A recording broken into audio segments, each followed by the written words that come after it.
que hay lo que es el Non-Disclosure Agreement. Este creo que ya lo vimos. Ahí tienen ustedes, cuando lo trabajamos con el abogado Abraham González que vino.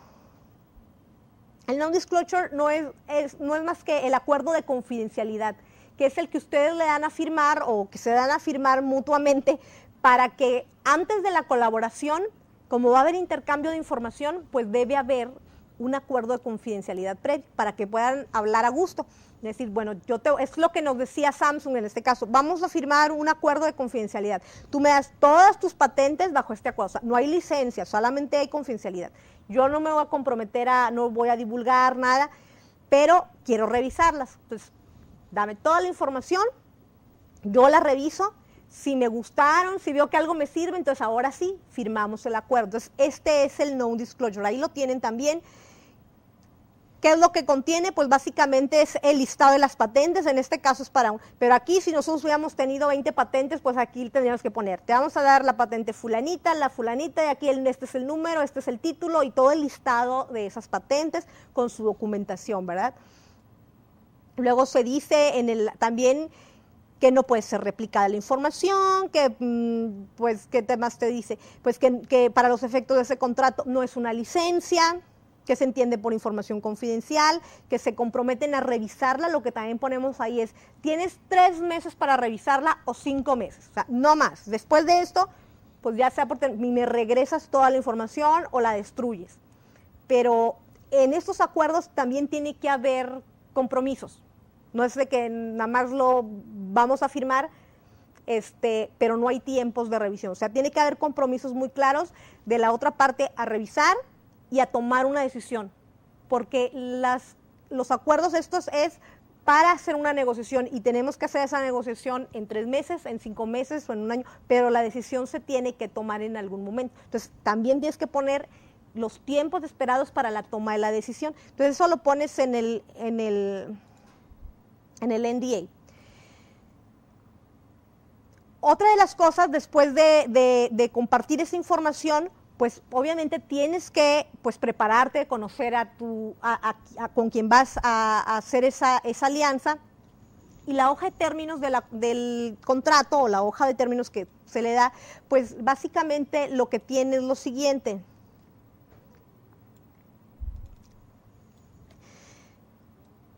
Tienes que definir el objeto, el convenio, las finanzas, cuáles son los derechos derivados que va a tener ese licenciante. Entonces aquí pones el nombre del licenciante, pues es el tecnológico, o en este caso, ¿verdad? Pero ahí si tú eres la empresa, pues el nombre de la empresa, a quién se lo vas a licenciar, qué derechos vas a licenciar. Pues esta patente, este es el título, estos son los inventores, descripción de la tecnología.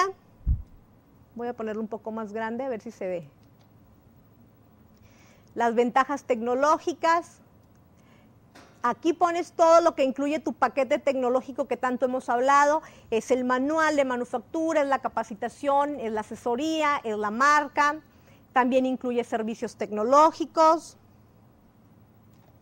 Esta es la fecha efectiva de la licencia, este es el campo de aplicación de la licencia, o sea, nada más te voy a licenciar esta tecnología, pero solo lo puedes aplicar aquí, o sea, en este otro campo no.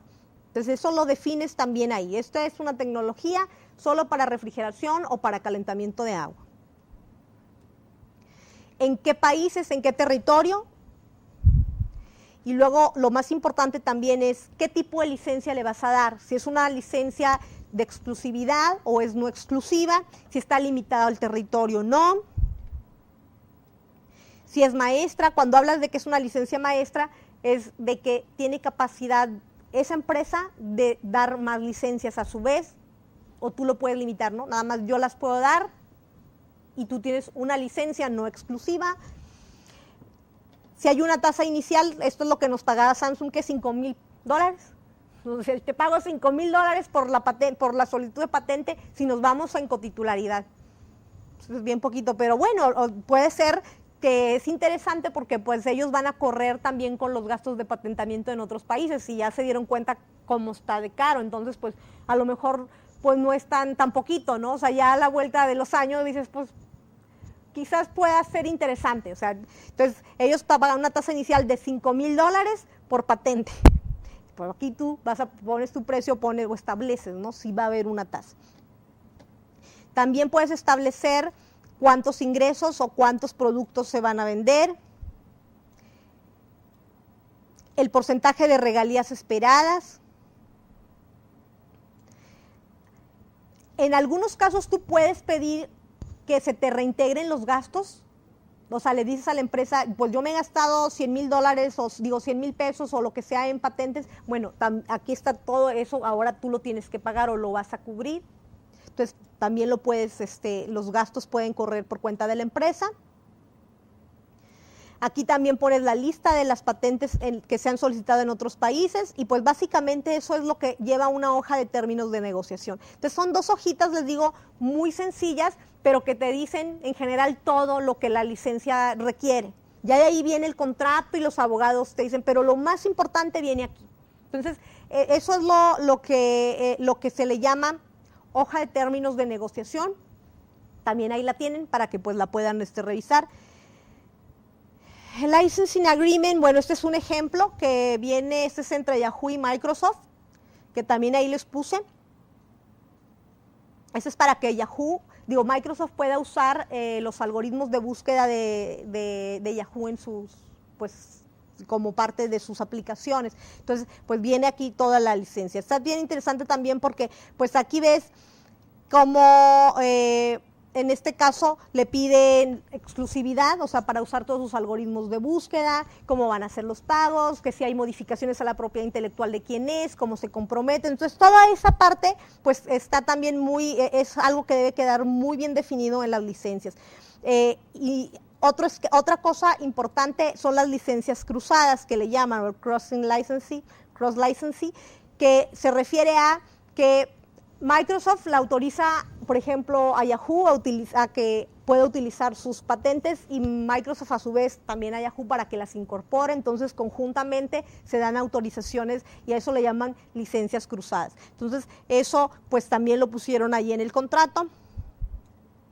En caso de infringimientos, en caso, por ejemplo, del pago de taxes, toda esta parte de cotitularidades también aquí se ven. No lo vamos a revisar más a detalle, eso pues ya ustedes lo revisan.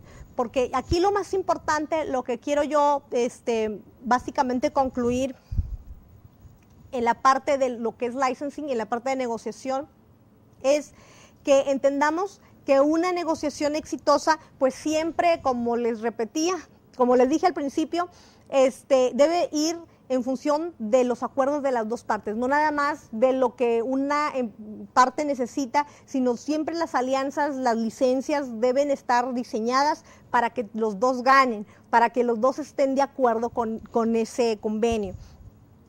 Es muy difícil negociar algo cuando una parte aporta más que la otra, o cuando negocias y la otra parte no está dispuesta también mucho a dar o dar nada a cambio. Entonces, es bien importante que quede claro en los acuerdos lo que las dos partes van a aportar, o sea, cómo vamos a ganar de eso. O sea, yo no nada más, como les digo, a veces es el dinero, es también conocimiento, es experiencia, son cosas que deben de quedar muy evidentes en el acuerdo. Y al final, pues debe ser algo ganar-ganar. Algo importante en la parte de negociación es que vean qué es lo que va a incluir la propiedad intelectual. O sea, no nada más ver la patente, sino si también incluye el paquete investigación y desarrollo, si hay capacitación, si hay consultoría, si hay transferencia de marcas y logos, en la parte de manufactura, si hay certificaciones. Por ejemplo, nosotros a veces trabajamos en un proyecto aquí al TEC y también avanzamos en la parte de certificación, o ya vimos algo regulatorio, si eso también va a ser parte del paquete y lo vamos a transferir a la empresa. Bueno, pues también eso queda como parte del paquete. Dentro de los documentos legales que se sirven para la negociación, pues ya vimos que está el NDA, la hoja de términos de la negociación. Puede haber un memorándum de entendimiento o lo que es un convenio también de colaboración. Y lo más importante en el proceso de la negociación es la documentación confidencial, o sea, que documenten, que todo lo que entreguen, hojas de datos, diseños, lo identifiquen como confidencial, que le pongan sellitos, todo eso que ya vimos con el abogado Abraham, o sea, que quede bien identificada qué es lo confidencial y qué no.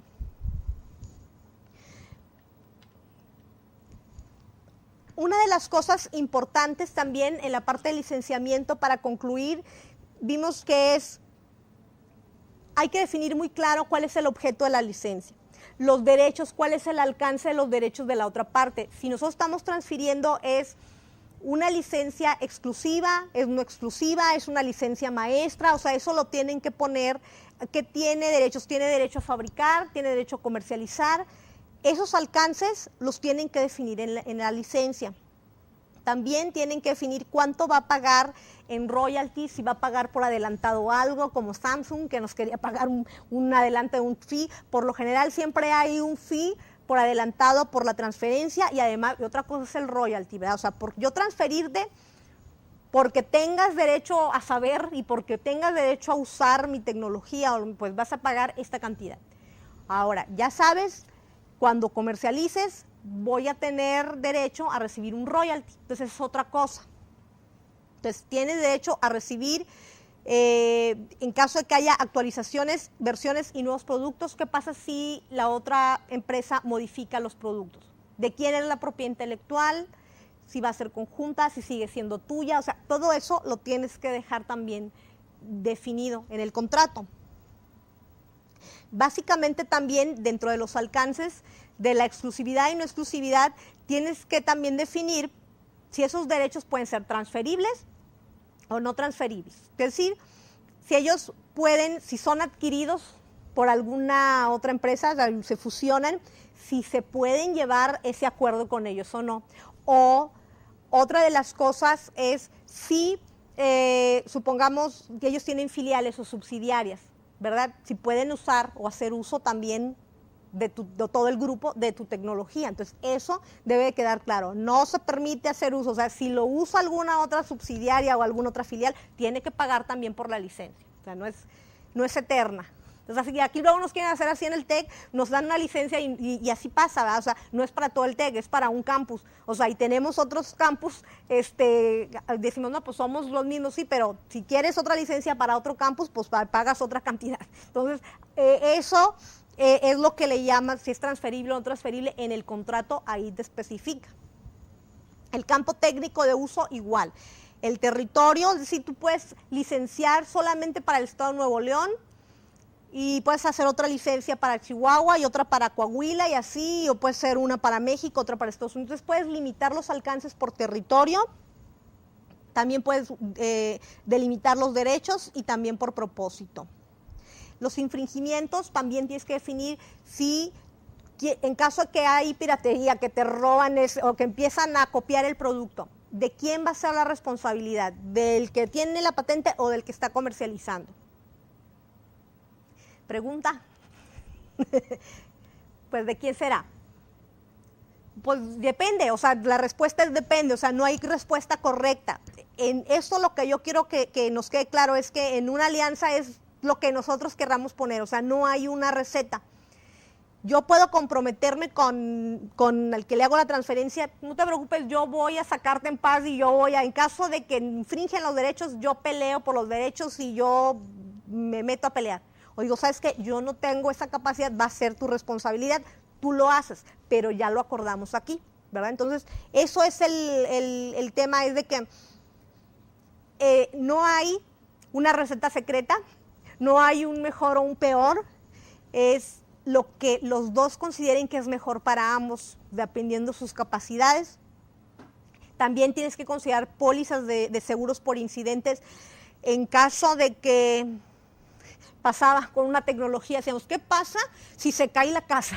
Si tenemos una tecnología que la inventamos, está muy bonita, y la construimos y resulta que se cayó la casa, ¿de quién va a ser la culpa? ¿Del desarrollador, del que hizo el diseño del invento o del que la construyó?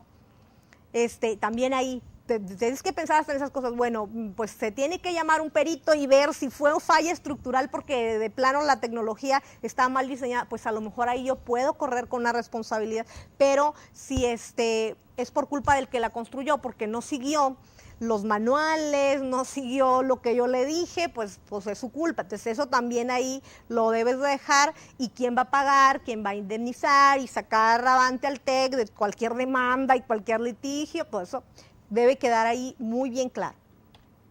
Y es importante también que queden las pólizas.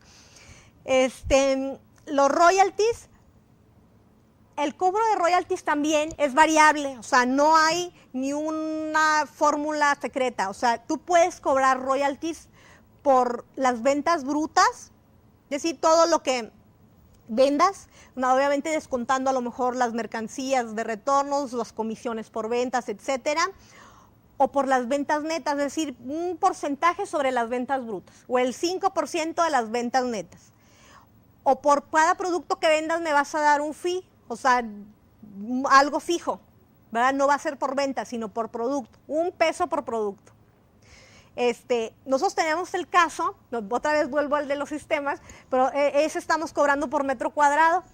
Decíamos, bueno, vamos a tener un fee por cada metro cuadrado, o sea, si construyes 36 metros cuadrados, es como, si es el costo de un metro, independientemente de cuánto esté la casa, de cuánto mida, o sea, va a ser el costo del metro cuadrado que te salió construir esa casa.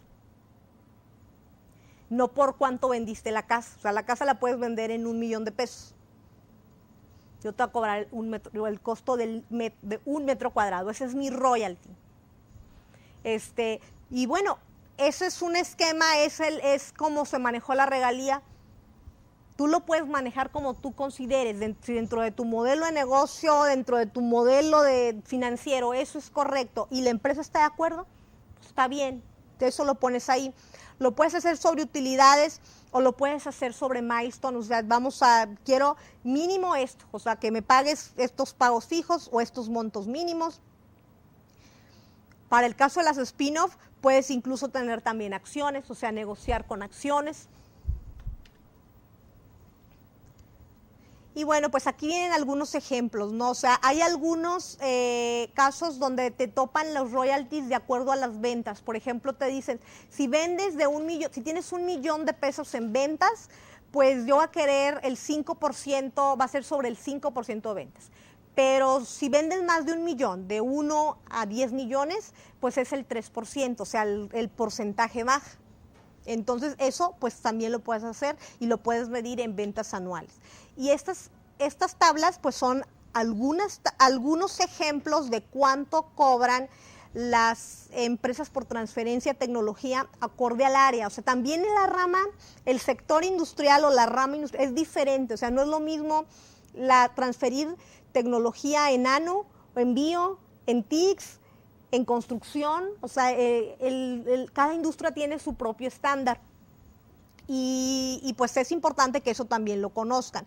Por ejemplo, pues aquí viene en el área química, en el área de maquinaria, en eléctrica y en otras más o menos cómo están las regalías, en qué orden andan las regalías, si hay montos mínimos. Estas no son cantidades, este es un survey, es una encuesta, se hizo un estudio, de ver cuántas empresas, cuántas universidades cobraban, por ejemplo, pagos iniciales o cobraban royalties menos del 2%, aquí era 5%, las que cobran más del 2% pues son las del área eléctrica, y básicamente aquí lo que te dice es más o menos en qué orden es que cobran royalties y pagos iniciales las universidades. Aquí, esta otra sí te da algunos ejemplos también de royalties, más o menos en qué cantidades, en qué porcentajes están los royalties en el área, por ejemplo, para materiales y procesos. En el área de equipo médico, pues está del 3 al 5%. Supongamos que vamos a licenciar una aguja, pues me voy a los ejemplos que me sé, una aguja para extraer líquido y médula ósea, es equipo médico, no biomédico. Bueno, pues puede estar entre el 3 y el 5%, según estas tablas que no es una regla, pero son cosas que se publican y que pues te puede dar una idea, ¿no? El software pues está entre el 5 y el 15% si haces un licenciamiento de software. El área del, por ejemplo, en chip design de semiconductores es del 1 al 2%. Cuando estás hablando de farmacéutica es del 8 al 10%. Por lo general, los royalties que se piden y dependiendo también la fase, o sea, si tú estás hablando de que ya vas en una fase 3 o en una fase 2 o en una fase 1, pues el royalty que tú puedes pedir puede ser quizás, si vas en fase 2, fase 3, puede ser 15%, 20%, porque ya va mucho más adelante, o puede ser 10%. Y puedes pedir también incluso que se cumplan ciertos milestones. El área de diagnóstico es del 4 al 5%. Biotecnología, pues aquí está raro porque dice de 0.25 a 1.5 para procesos y cuando es no exclusiva. O sea, habría que ver, bueno, hay que tomar con reservas estas tablas y obviamente pues están actualizando. Bueno. Pues básicamente tenemos ahí otro caso, pero luego ya no nos va a dar tiempo. Hay un caso que les puse para ver cómo es que se hace una alianza estratégica tecnológica. Lo voy a abrir. Y ahí el caso ahí plantea es del tema de energías renovables, es una biorefinería. Y pues les da información de esta tecnología que se desarrolla en una universidad. Y básicamente lo que te dice el caso es cómo está la situación en el tema de energía en México, ¿no? Según el Reporte Nacional de Energía 2005, el 42.5% te dice que pues, de la energía total en el país fue por transporte, que el 90% de la demanda de transporte fue en gasolina, y lo que te indica es de que la gasolina, pues obviamente va en aumento, ya no hay abasto, y que hay una tecnología que es la generación del bioetanol como sustituto para la gasolina, para los vehículos, puede ser una solución. Entonces, esta universidad desarrolla o hace una tecnología de combustibles alternos a base de bioetanol y obtiene la patente. Es un proceso mejorado para producir bioetanol, utiliza como materia prima grano de sorgo, obtiene productos de bioetanol y materiales no fermentados, de aquí, bueno, ya les habla. Y una de las cosas importantes es de que la parte regulatoria, que bueno, eso es lo que vemos ahí como las barreras, ¿no? En México, por ejemplo, pues de ahí les pone cómo está la parte regulatoria. Habla también de que la universidad hace pues toda una investigación de mercado y ve que la demanda actual en bioetanol pues es alrededor de 17 mil millones de litros de bioetanol como combustible en la actualidad. Luego en México, en la parte regulatoria, pues ya se creó, ya se aprobó la ley de bioenergéticos y se necesitan producir tan solo en México 18 millones de litros diarios para poder sustituir el 15% de gasolina. La ley esta ley pues indica de que debe de, para empezar a evolucionar hacia pues lo que son los combustibles alternos, pues debemos de empezar a sustituir poco a poco la gasolina. Y ahí habla como una métrica del 15%. Entonces, tenemos que producir 18 millones de litros diarios para cumplir con ese requisito de ley. Entonces, lo interesante de cuando hay una ley que a lo mejor también no se articula mucho con lo que hay en México, pues te pone métricas en las que tú tienes que empezar a decir, bueno, es un área de oportunidad, la misma ley ahí te lo está diciendo, entonces, pues, ¿hay mercado? Pues sí, porque por ley pues ya se detonó algo importante, ¿no? Entonces, el mercado de bioetanol se prevé que incremente hasta el año 2025 con una producción de 700 mil millones de litros. Y México, tan solo México, toda esta información son números no inventados, son números reales. Algunas otras cosas son inventadas. Necesita establecer 45 plantas con capacidad de producción de 150 millones de litros anuales. Y los principales competidores ahorita son Estados Unidos y Brasil. Esos son los competidores en el mercado de bioetanol en la producción mundial, los que generan el 80% de la producción mundial son Estados Unidos y Brasil.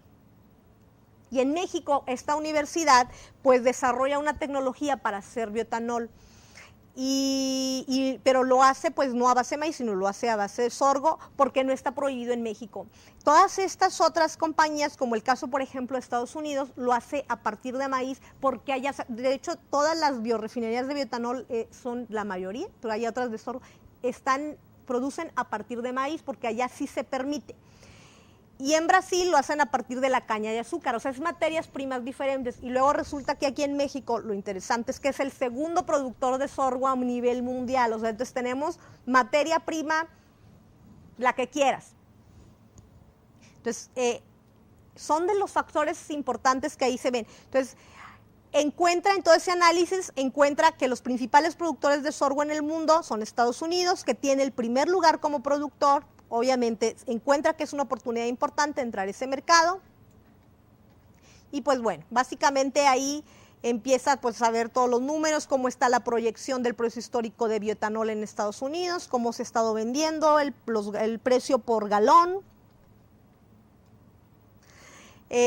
Más o menos está entre 1.9 dólares por galón, 1.77, en eso es lo que ha estado en los últimos años, hasta el 2010, 1.77 dólares por galón. Y luego en Estados Unidos, más o menos las refinerías, las plantas generadoras de bioetanol, pues son 174 refinerías actualmente. Las que se están construyendo son 32. De estas 174, 158 son a base de maíz y las otras 16 son a base de sorgo o de otros insumos, pues no dice que de sorgo. Y aquí pues ya te habla cuáles son, o sea, hace todo un benchmarking. Todo esto, cuando ustedes tienen su tecnología, es algo que ustedes tienen que hacer. O sea, ese análisis de ver quiénes son los competidores, cuándo están produciendo, cuánto está el sorgo. O sea, hay que hacer un análisis que le hablas pues de mercado, de ver cómo está el mercado en el área y te sirve obviamente para hacer tus acuerdos de transferencia de tecnología. Entonces ya ubicas, ves más o menos cuánto están, dónde están ubicadas, a base de qué hacen, cuál es su capacidad de producción. Si aplicara nuestra tecnología, su producción se va al doble, porque nuestra tecnología lo que hace es que les va a permitir producir, en vez de 207 millones de galones anuales, van a producir 414 millones de galones. Y bueno, lo importante aquí también es ver cuánto en promedio produce cada refinería y luego la inversión en investigación y desarrollo de la universidad, que eso es algo que también tenemos que documentar. Lo voy a poner un poquito más.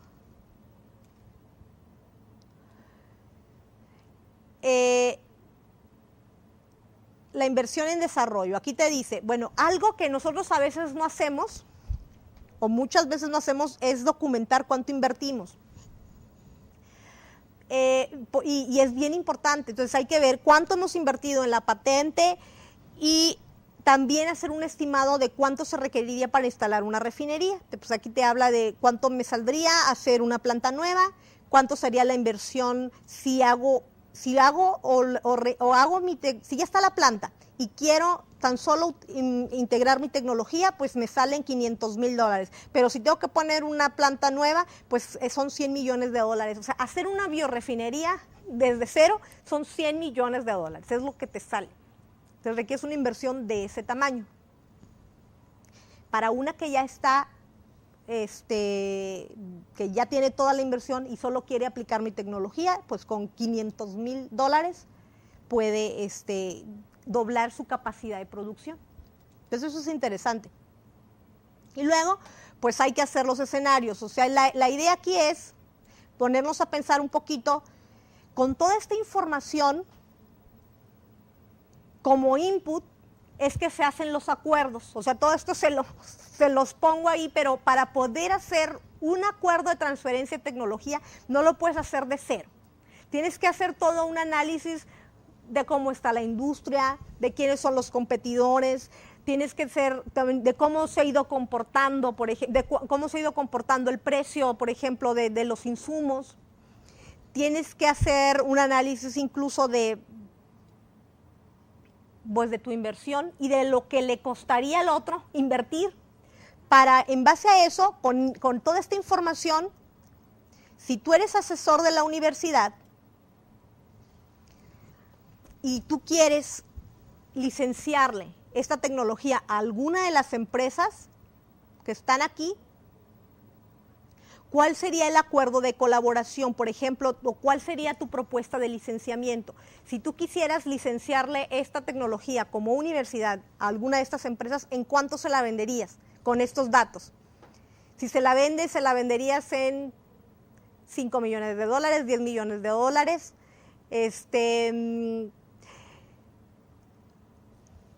¿Cuánto le cobrarías de royalty?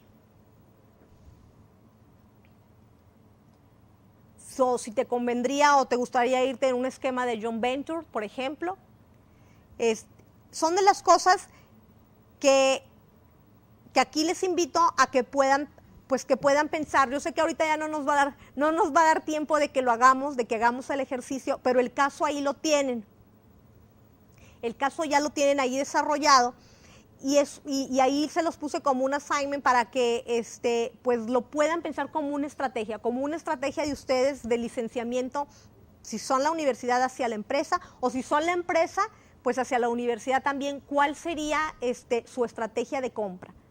Si tú quieres poner la biorefinería o ya eres cualquiera de estas biorefinerías, ¿cuánto estarías dispuesto a pagar por esa licencia? Entonces les digo, no hay respuestas buenas o respuestas malas, es un poco también pensarle cuál sería su propuesta, y también para eso pues pueden utilizar la hoja de términos de negociación que vimos ahorita, es decir, bueno, pues buscaríamos una licencia, si soy la universidad, sería una licencia no exclusiva, la tasa de transferencia hacia la empresa sería $1 millón o $500,000, o X dólares, y el royalty que estaría esperando sería por tantos galones, o sea, por cada galón producido, un 1% o un X%. O sea, esas cosas, en la parte de transferencia, en la parte de los acuerdos, antes quizás hay que hacer los números. Entonces tampoco es nada más buenas intenciones, sino ver que realmente sea rentable, ver cómo está el mercado, para que esa negociación realmente sea pues lo más pensada posible. Entonces ahí pues puedes invitar, por lo general ahí pues se involucra a la gente de finanzas, los financieros del curso pasado que vieron con la doctora, pues ahí vieron cómo se pueden hacer proyecciones también, ¿no? Cómo pues eso te sirve también en la parte de la licencia, tiene que quedar muy claro. Bueno, pues básicamente ya estamos, pues no lo vamos a ver aquí. Ya estamos a punto de terminar, esta parte me la voy a saltar y lo que quiero es irme a las conclusiones. Como conclusión, la universidad por lo general, lo que buscamos cuando tenemos investigación es mantener nuestros derechos de propiedad intelectual, pues para poderlos seguir utilizando en nuestras investigaciones. Yo lo que les puedo comentar aquí es, sí tratar cuando hacemos investigación, tratar de mantener los derechos. Si no se puede, pues mínimo mantener esa licencia no exclusiva para uso con los estudiantes o para otros usos que sean sin fines de lucro, ¿verdad? O que puedas si tú lo desarrollaste como universidad, que lo puedas utilizar para cosas y que no te impidan utilizar los resultados de investigación mediante lo que se le llaman acuerdos de licencias no exclusivas. También puedes y debes, por lo general desde la visión de la universidad, negociar la publicación de los resultados con condiciones razonables. Las empresas por lo general no quieren que se publiquen las cosas, pero tú puedes negociar con ellos a que pues lean antes el paper o omitir ciertas cosas de la publicación para que puedas tú publicar. Entonces, eso es algo que sí debemos de cuidar, la publicación. Y otra de las cosas que debemos de tener mucho cuidado es no comprometer la propiedad intelectual futura de los proyectos. Es decir, que no te limiten en los contratos a que ya no puedes seguir desarrollando sobre ese tema. Eso sí, lo deben de tener muy cuidado porque ya nos pasó, lo bueno que gracias a Dios no fue un contrato revisado por mí, pero ya nos pasó un caso donde estamos imposibilitados a seguir investigando sobre un tema básico de investigación de un área. y es básico para pues, la investigadora y no puedes ya hacer publicaciones ni patentes en ese tipo porque eso te comprometiste a hacer. Entonces, no debes de comprometer eso. La empresa por lo general retiene los derechos no exclusivos para su uso comercial. Por lo general te van a pedir que les transfieran sus derechos a sus filiales y sus subsidiarios. Siempre te van a decir, bueno, pero también mi filial, entonces pues está bien, no está mal, simple y sencillamente tómalo en cuenta. El derecho no exclusivo del uso de cualquier IP de antecedente no es necesario para el proyecto. Bueno, aquí lo que te dice es de que pues también a veces tienes que licenciar propiedad intelectual desarrollada por la universidad de antecedente. Bueno, eso lo tienes que también ahí cuidar. O sea, si lo que desarrollas es con todo lo que va detrás o nada más lo nuevo. Algo importante en la estrategia es que debes de hacer diferentes escenarios. Con el caso que les puse yo ahorita, el ejemplo, puede haber muchos escenarios, todos los que quieran, o sea, visualízalos antes de llegar haz los ejercicios financieros y demás para poder llegar al acuerdo que más te convenga. Decir, yo, este es mi piso, este es mi techo, sobre aquí no me muevo, ¿verdad? O sobre aquí me muevo. Otra de las cosas es que debe ser una relación a largo plazo y de confianza, por lo tanto debe ser muy claro, muy transparente. Debes delimitar tu campo de acción conforme al campo técnico, empaqueten su tecnología, den el valor real, hay que aprender a manejar el riesgo, hagan muchos borradores de distintos modelos de contrato. No todos los contratos o las licencias deben de ser iguales, o sea, hay que hacer varias formas.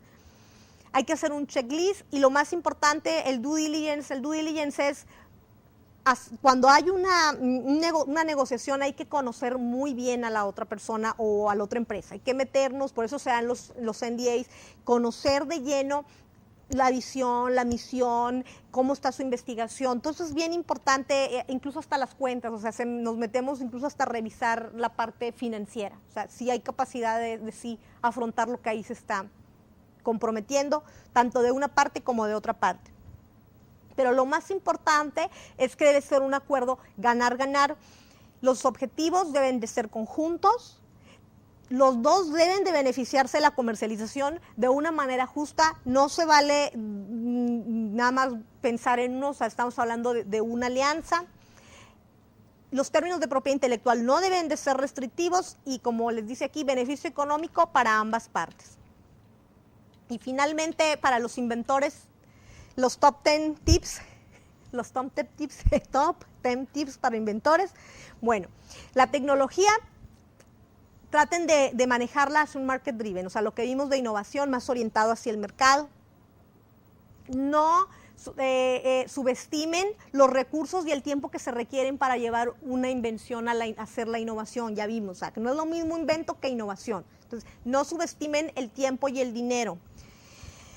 Sepan manejar también, la oportunidad tecnológica tiene una ventana de tiempo. No se pueden tardar 10 años, 5 años, ya 5 años, 1 año, a lo mejor ya es mucho. Entonces, hay que estimar esa ventana de tiempo para que las cosas sucedan. Por eso su modelo que vimos aquí, KTTA, de qué actores, qué barreras, que eso es algo que lo tienen que tener muy bien identificado. Recluten gente con experiencia, o sea, no quieran hacerlo solo. Algo que aprendimos aquí es la colaboración, lo que es las alianzas estratégicas. Si una alianza estratégica para ti como inventor, para ti como empresa, es tener gente de otros lados, tráetelo, o sea, tráetelo a trabajar en tu equipo. Digo, le puedes ofrecer, si eres un spin-off y eso, pues acciones de la empresa. O sea, no debes de estar abierto a colaborar en ese esquema. A lo mejor no tienes para pagarle, pero le puedes ofrecer acciones y va a ser un esquema ganar-ganar con ellos. También busca conectarte con inversionistas. Hay inversionistas aquí privados que lo que están ávidos es de proyectos y de casos, de business case, pero los tienes que saber armar y pues poner lo que les decía la doctora Norma. No hay proyectos, es que sí hay, pero a lo mejor no lo sabemos empaquetar. Pues básicamente es ver también todas las opciones de comercialización. A veces también hay que reconocer, bueno, que no necesariamente los inventores son los más apropiados para comercializar. por lo que tienes que aliarte con alguien que sí tenga esa experiencia y que venga a complementar esa